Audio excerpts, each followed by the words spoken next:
RTGA World, Milton Chen, un monde.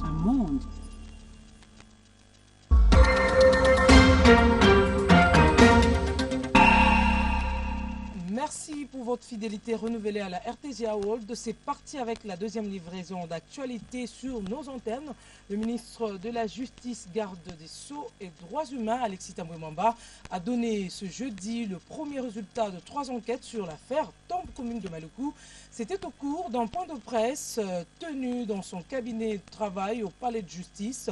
Suivez ces propos recueillis pour vous par Fanny Anifa Kassemwana. 3 enquêtes ont été ordonnées sur instruction de ma part. Le procureur général de la République a réuni tous les services de sécurité ainsi que la police pour que chaque service puisse faire sa propre enquête. Du côté administratif, les rapports que nous avions reçus démontre que c'est depuis le 13 février 2015 que la morgue de Kinshasa avait sollicité du ministre provincial l'autorisation d'enterrer à Mikonga les personnes qui étaient déjà à la morgue depuis plus de 30 jours. La capacité de la morgue de Mama Yemo est de 310 personnes. La ville a répondu pour dire que le cimetière de Mikonga était fermé depuis le 14 mars 2014 et qu'il fallait s'adresser au cimetière de Maluku. Au cimetière de Maluku, c'est les agents commis au service d'habitat qui ont proposé le site de Fula Fula. L'inhumation a eu lieu à la date du 19, et parmi les corps qui ont été inhumés, plusieurs venaient notamment de l'hôpital catholique Saint-Joseph de Limete. Ces gens ont été enterrés conformément à la réglementation sur les enterrements collectifs. Cette réglementation remonte à l'époque coloniale. Ils ont été enterrés dans des linceuils mortuaires. Maintenant, cette nouvelle ouverture hier mercredi sur toute l'étendue de la République des bureaux de réception et de traitement de candidatures pour les députés provinciaux. Le rapporteur de la CENI, accompagné d'une délégation, est descendu sur terrain pour se rendre compte du déroulement de cette opération. Reportage est signé Noftali Wamutala Osseni avec Bienvenue Magambo. C'est parti pour les échéances électorales en République démocratique du Congo.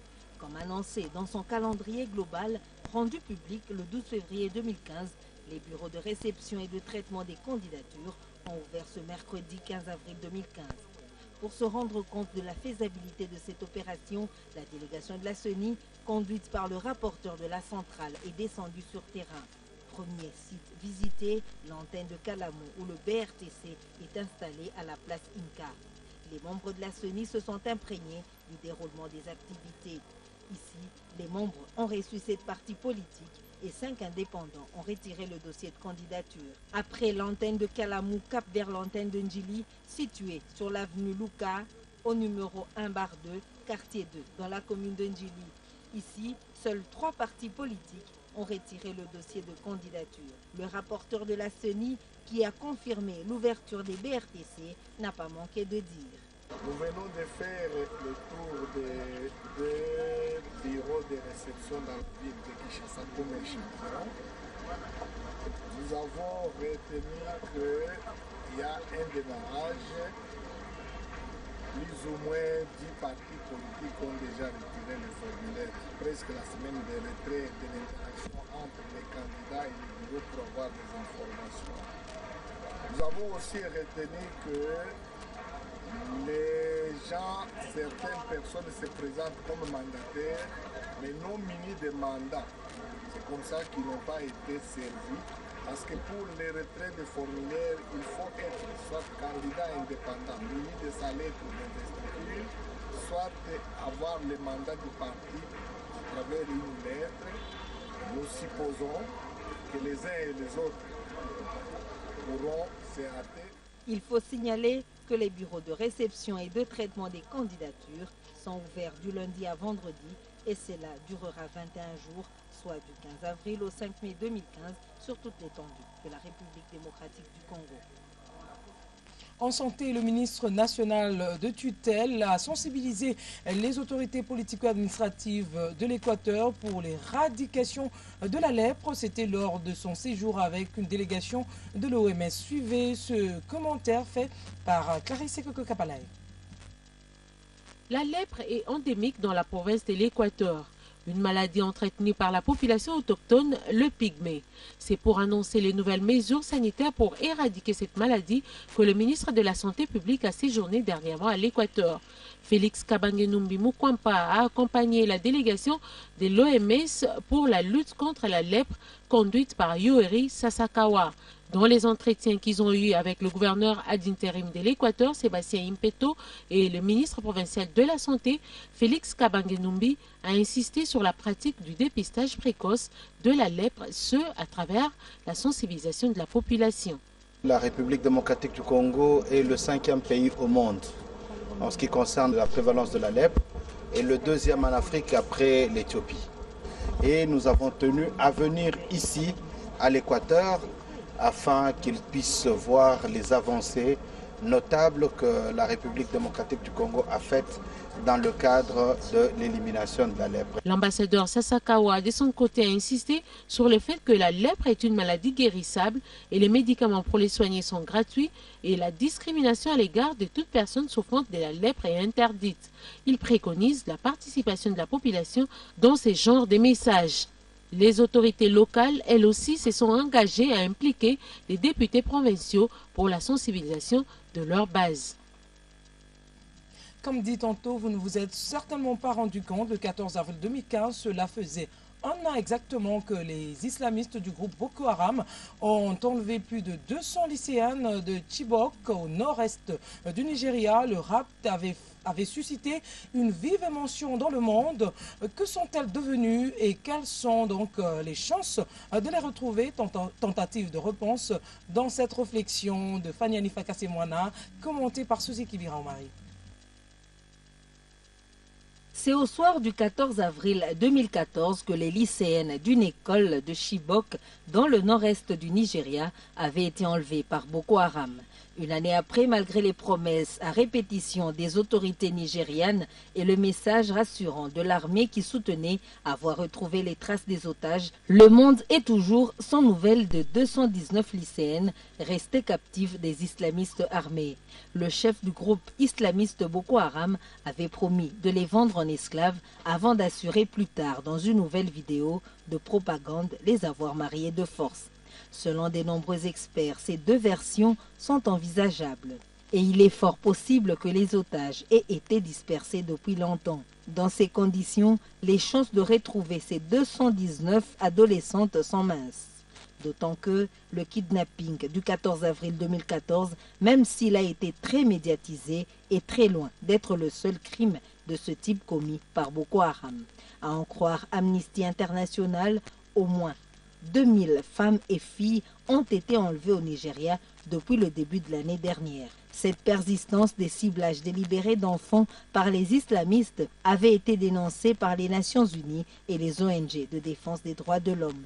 Il faut souligner que le gouvernement de l'ex-président Goodluck Jonathan, qui a cherché à minimiser et même à nier ce kidnapping, dans un premier temps, a été accusé d'être indifférent au sort des lycéennes. Cette erreur politique et son incapacité à juguler l'insurrection islamiste ayant fait des milliers de morts dans le nord du Nigeria depuis 2009 ont probablement joué un rôle majeur dans la défaite de Jonathan à la présidentielle fin mars dernier. Le vainqueur de la présidentielle, Muhammadu Buhari, qui sera investi le 29 mai prochain, a promis quant à lui de faire de la lutte contre Boko Haram la priorité de son mandat. Une nouvelle raison d'espérer. En tout cas, l'armée nigériane continue d'y croire. Selon un officiel cité dans un nouveau rapport d'Amnesty International publié mardi, les lycéennes enlevées sont gardées dans plusieurs camps de Boko Haram au Nigeria, mais aussi au Tchad et au Cameroun. Un autre élément d'influence qui pourrait dégarnir et déstructurer la vivacité de la nébuleuse Boko Haram, c'est l'offensive des forces alliées au Nigeria et qui combattent, voilà des mois, l'avancée fulgurante de cette coalition régionale qui tient de faire l'action de Boko Haram pourrait, si elle se maintient, être un atout, soit à travers des négociations, même secrètes, soit par l'expansion victorieuse sur l'anéantissement du groupe Cher à Boubacar Chekao. Si les espoirs sont encore permis pour la libération des lycéennes capturées par Boko Haram et que le regard du président Bouhari sur la question paraît assez conciliant, le bout du tunnel reste cependant éloigné du calvaire et de la privation.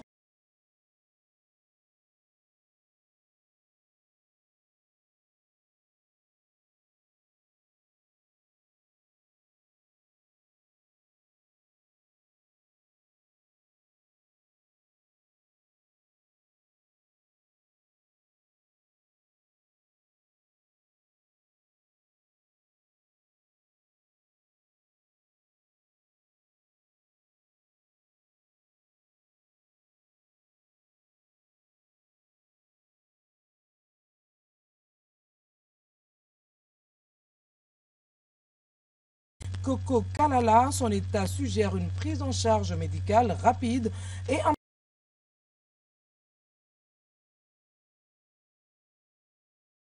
importante. Nous y reviendrons dans nos prochaines éditions avec plus de détails.